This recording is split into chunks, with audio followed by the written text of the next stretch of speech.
teman-teman, kita juga akan bersama-sama mengetahui lebih dalam apa itu bakteri. Pernahkah kamu mendengar tentang bakteri? Mungkin kamu berpikir bahwa bakteri itu merugikan bagi manusia ya. Ternyata sebagian bakteri ada yang menguntungkan loh. Eits, jangan salah teman-teman. Bakteri yang dapat menguraikan racun pada limbah elektronik menjadi emas murni. Bakteri ini bernama Cupriaphidus metadlidurans yang ditemukan oleh University of Adelaide, Frank Wright. Frank Wright juga mengungkapkan bahwa bakteri itu dapat mengubah senyawa klorida yang bersifat racun menjadi emas berharga. Nah, teman-teman, di sini kita juga akan mempelajari lebih lanjut tentang bakteri. Nah, bakteri juga berasal dari bahasa Yunani yaitu bakterion atau bakterium yang artinya tongkat atau batang. Bakteri merupakan organisme yang memiliki sel tunggal dan tidak memiliki membran inti sel atau bersifat prokariotik, serta memiliki ukuran mikroskopik yang artinya bakteri hanya bisa dilihat melalui mikroskop ya teman-teman. Kita juga akan membahas tentang ciri umum bakteri. Di sini, ciri umum bakteri yang pertama berukuran kecil dengan diameter 0,5 sampai 1 mikron dan panjang 1 sampai 20 mikron. Ciri yang kedua mempunyai dinding sel. Ciri yang ketiga hanya dapat dilihat menggunakan mikroskop. Ciri yang keempat bersifat uniseluler atau bersel satu. Ciri yang kelima, habitatnya meliputi daerah yang luas atau biasa disebut dengan kosmopolit. Ciri yang keenam, prokariotik atau tidak memiliki membran inti. Teman-teman, kita juga akan mengetahui tentang ciri hidup bakteri yang umum. Ciri hidup bakteri dibagi menjadi dua, yaitu mendapatkan makanan yang terdiri dari bakteri heterotrof dan bakteri autotrof. Yang kedua, cara bakteri bernapas atau respirasi yang terdapat 5 cara. Oke, baik teman-teman. Kita akan kembali kepada bagian awal, cara hidup bakteri yang pertama. Di bagian awal, tadi kita sudah mengetahui bahwa cara bakteri mendapatkan makanan. Sekarang, kita akan mengetahui penjelasannya bakteri yang mendapatkan makanan. Di sini, mendapatkan makanan terbagi menjadi dua kan?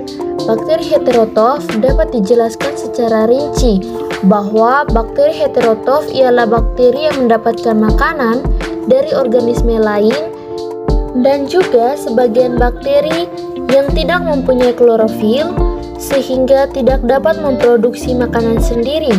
Bakteri heterotrof ini dibagi menjadi dua, bakteri parasit yang mendapatkan makanan dari organisme yang ditumpanginya. Beberapa bakteri ini ada yang mengakibatkan penyakit pada inangnya dan sebagian bakteri tidak. Selanjutnya, bakteri saprofit yang mendapatkan makanan dari sisa-sisa organisme yang telah mati dengan cara mengurai dan mengubah bahan anorganik menjadi bahan organik melalui proses fermentasi dan respirasi. Yang kedua, ialah penjelasan tentang bakteri autotrof. Bakteri ini membuat makanannya sendiri dari senyawa anorganik dengan melakukan proses pengubahan. Bakteri dibagi menjadi dua jenis, yaitu bakteri fotoautotrof dan bakteri kemoautotrof. Cara hidup bakteri yang kedua adalah cara bakteri bernapas. Reproduksi bakteri dibagi menjadi dua, reproduksi bakteri aseksual dan reproduksi seksual. Dapat dijelaskan secara rinci bahwa reproduksi aseksual adalah reproduksi yang tidak melibatkan organ dan hanya melibatkan satu individu. Biasanya reproduksi bakteri secara aseksual ini memiliki fase yang bernama pembelahan biner. Pembelahan ini akan terus berlangsung hingga akhirnya bakteri yang tadinya hanya satu terbelah menjadi dua. Tahapan reproduksi bakteri juga dibagi menjadi 4. Yang pertama, replikasi DNA dan elongasi. Yang kedua, dinding sel membran plasma membelah. 3. Septum terbentuk dan DNA terpisah. 4. Sel terpisah menjadi 2 atau pemisahan sel menjadi 2, dan setiap sel mengulangi proses. Reproduksi bakteri yang kedua adalah reproduksi bakteri seksual yang dibagi menjadi 3 kelompok, yaitu transformasi, transduksi, dan konjungsi. Transformasi yang artinya reproduksi seksual dengan cara pemindahan DNA dari satu bakteri ke bakteri yang lain. Transduksi adalah proses reproduksi bakteri dengan transduksi yang dibantu oleh bakteriofag atau yang mungkin dikenal dengan faga atau virus bakteri. Bakteriofag juga mempunyai tugas yang membawa plasmid atau fragmen dari satu bakterion ke bakteri yang lain saat menginfeksi bakteri. Sedangkan konjungsi ialah pemindahan secara langsung materi genetik atau biasa disebut dengan DNA antara dua bakteri melalui jembatan sitoplasma. Peran bakteri dalam kehidupan manusia dibagi menjadi 2, menguntungkan dan merugikan. Bakteri yang menguntungkan, yang pertama, membantu mengurangi sisa pencernaan. Di sini juga membantu menghasilkan vitamin K yang penting untuk pembukuan darah. Bakteri yang menguntungkan kedua berperan pada proses pembuatan makanan, minuman, dan obat-obatan. Untuk minuman, contohnya yogurt dan keju.